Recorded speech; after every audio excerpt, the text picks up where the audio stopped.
Thank you for tuning in to our second volunteer support video. As the summer months get closer, it gets warmer and we get more playset and play area wishes. So because of that, we have two of our wish coordinators, Brianne and Emily, here with me today to discuss those wish options and how volunteers can help set expectations with our families. So first, we have two alternative playset options that families can choose from. These are usually picked by or for a child that has mobility restrictions. The first one is an inclusive play set, and then the second is an adaptive play area. Both types potentially can include ground covering. So what are the differences between the different wish types? So a traditional play set includes two swings, a sandbox, a slide, and a clubhouse.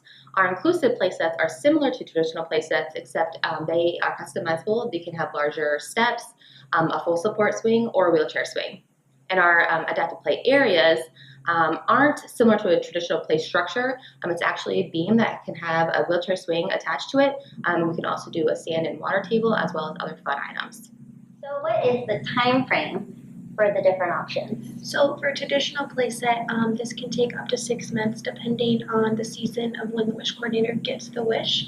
And then an inclusive or an adaptive playset or area, those can take anywhere from 1 to 2 years. There's lots of moving parts that go into these kinds of wishes, especially if there's ground covering involved, then that can take even longer. Volunteers go in and they have their initial wish interview. What can they do to help you coordinators out? So for starters, we need to know if the family owns or if they rent their home.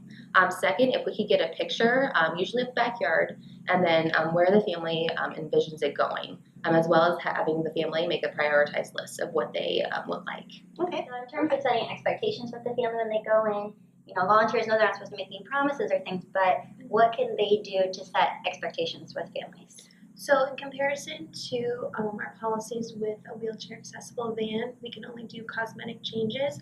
It's similar with play sets. We can only do minor custom adaptive changes to those. So it's just really important to let the family know up front so we don't set the expectations too high. And then just so that they know the time frame they're aware of. Makes sense. Well, lots of good new information today regarding play sets and play areas. And so if you have any questions, wish granters, in regards to these types of wishes, feel free to reach out to me and I can put you in contact with Brianne or Emily. Thank you again for tuning in.